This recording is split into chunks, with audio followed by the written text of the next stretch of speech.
करो। ये तो हम लोग जानते हैं कि सरकार की गलती है, हमारा कहीं गलती है तो हम सरकार से चैलेंज करते हैं कि हमसे चैलेंज करें कि हम कहाँ गलत हैं, हम कहाँ गलत है, सरकार से हम चैलेंज करते हैं। झारखंड में आज भी लोग कार्यरत हैं, उनका नियुक्ति पत्र जो आवेदन होता है उसमें कहीं रिक्तियाँ नहीं दिखाई गई है, रिक्तियाँ कहीं नहीं दिखाई गई हैं। इस चलते हम लोग कहीं गलत नहीं है, हम लोग के साथ गलत किया गया है। आज हम लोग इन लोग के मनमानी के वजह से रोड पर हैं, दाना दाना के मोहताज हैं सर। हम लोग को नौकरी चाहिए, जैसे हम लोग नौकरी पाने के लिए कुछ भी कर सकते हैं। जैसे में धरना प्रदर्शन करेंगे, आत्मदाह करेंगे। चाचा, आप लोग 14 तारीख को समाहरणालय घेराव किए थे, वहाँ पे कुछ आप लोग का निदान हुआ या नहीं? नहीं हुआ। आप क्या करने के मूड में हैं? हमको कुछ करना नहीं है, सुप्रीम कोर्ट के आदेशानुसार विज्ञापन रद्द हुआ है, जिसमें छात्र या अनुसेवक का कोई गलती नहीं है, इस सरकार की गलती है। हम लोग का पुनः योगदान कराते हुए सरकार आगे की प्रक्रिया करे और हम लोग का बस यही मांग है कि सरकार अपनी गलती स्वीकार करे और बर्खास्त अनुसेवकों को बरकरार रखे। आज हम लोग का धरना प्रदर्शन है, वो सरकार और डीसी पलामू के विरोध में है। हम लोग कहीं से भी गलत नहीं हैं। जो 2010 में विज्ञापन निकाले थे उसमें पूरी रोस्टर का पालन किया गया था और सेम मामला पूरे झारखंड में आज भी लोग कार्यरत हैं, उनका नियुक्ति पत्र जो आवेदन होता है उसमें कहीं रिक्तियाँ नहीं दिखाई गई है, रिक्तियाँ कहीं नहीं दिखाई गई हैं। इस चलते हम लोग कहीं गलत नहीं है, हम लोग के साथ गलत किया गया है। आज हम लोग इन लोग के मनमानी के वजह से रोड पर हैं, दाना दाना के मोहताज हैं सर।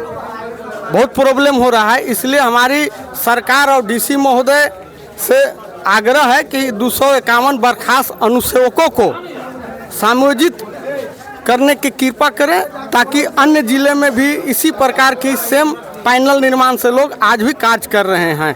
अगर नहीं हुआ तो आज धरना प्रदर्शन है, आने अगर कार्य नहीं हुआ तो भूख हड़ताल भी करेंगे और हम लोग 251 आदमी जो भी बर्खास्त हैं आत्मदाह भी करेंगे। इस पर सरकार की गलती है, सरकार को इस पर उचित कार्रवाई करना चाहिए। जैसे कि आप लोग बतला रहे थे कि हम लोग बैंक से लोन ले चुके हैं, ये जो जॉब है उसके आश्रित रहते हुए, तो आप लोन लेकर किए क्या? मैं अपना घर और बनवाया, घर नहीं था रहने के लिए, घर बनवा दिया, तब वेतन आ रहा था तो कट रहा था, अब वेतन नहीं आ रहा था, बैंक वाले फ़ोन कर रहे हैं कोई काम मिले तब तो बैंक का लोन भरेंगे सर। वो तो परेशानी हम लोग झेल रहे हैं और हम लोग का कहीं गलती नहीं है। जो भी गलती है सरकार का, डीसी का, अन्य जिला में आप देख लीजिए आवेदन, कहीं रिक्तियां नहीं दर्शाई जाती थी। और आज भी जो मैडम कर रही हैं बिहार सरकार के लेटर के अनुसार विज्ञापन नहीं निकाली है।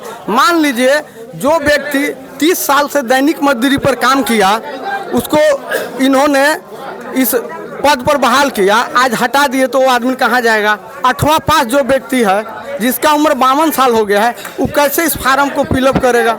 हम लोग भी अगर फार्म को फिलअप करते हैं तो 38%, किसी का 35%, तो कहाँ से आने पाएंगे?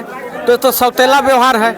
अन्य जिले में लोग कार्य कर रहे हैं, सिर्फ पलामू, तो अन्य जिले के भांति हम लोग को भी सरकार को समायोजन करनी चाहिए। जैसे बंगाल में टीचर का समायोजन किया गया, छत्तीसगढ़ में किया गया, उसी तरह अगर मुख्यमंत्री महोदय झारखंड के सही माने में है तो हम लोग को करें। 251 अनुसेवक बर्खास्त जो हुए हैं उनको समायोजन करते हुए हम लोग के जीने का सहारा बने, यही उम्मीद रखते हैं। विज्ञापन जो पहले निकला था उसमें हमारी गलती नहीं थी, ये झारखंड सरकार का गलती थी। उनका सीट नहीं दर्शाना, क्या करना उनका काम था। उन्होंने सीट विज्ञापन निकाला, हमने फॉर्म भरा, एग्ज़ाम लिए और नौकरी में आए। इस बीच में हम लोग को हटाया गया है, सरासर गलत है, गलत है। हाँ, हम लोग को नौकरी चाहिए, जैसे हम लोग नौकरी पाने के लिए कुछ भी कर सकते हैं। जैसे में धरना प्रदर्शन करेंगे, आत्मदाह करेंगे, क्योंकि हम लोग जब विज्ञापन उस समय हम लोग को गलती नहीं ना था, वो तो सरकार विज्ञापन निकाली थी, हम लोग फॉर्म भरे, हम लोग अप्लाई करके रिटर्न एग्जाम लिख के नौकरी प्राप्त किए थे। इसमें मेरा कोई गलती नहीं। इस झारखंड सरकार गलती है। अगर विज्ञापन सरकार को निकालना है तो हम लोग को 251 अनुसेवक बर्खास्त किए, हम लोग को इस विज्ञापन में समायोजित किया जाए। आप लोग अभी शिवाजी मैदान की पावन धरती पर उपस्थित है और ये भीड़ लेकर कचहरी जाने वाले हैं। जी जी, कचहरी जाकर करेंगे क्या आप? हम उपायुक्त महोदय के साथ जो हैं हम अपना जो 251 बर्खास्त अनुसेवक किए गए हैं तो उन्हीं के हम मांग करते हैं कि हमें समायोजन करें। जो अभी न्यू विज्ञापन निकाला गया है वो भी न्यू विज्ञापन जो है जो घोर अनियमितता से भरा हुआ है उसको स्थगित करते हुए हमें समायोजन किया जाए, क्योंकि बर्खास्त अनुसेवक का उम्र बहुत ज़्यादा काफ़ी हो गया है। कोई रिटायर हो गए हैं, कोई कुछ हो गए हैं, कोई उनके जगह पे अनुकंपा नौकरी लग गया है, बाकी का उम्र बहुत ज़्यादा हो गया है, इसलिए इस न्यू विज्ञापन में कोई भी नहीं आ सकता है। तो डीसी महोदय या सरकार से हम मांग करते हैं कि हमें इस विज्ञापन के तहत समायोजन करें और फ्रेश विज्ञापन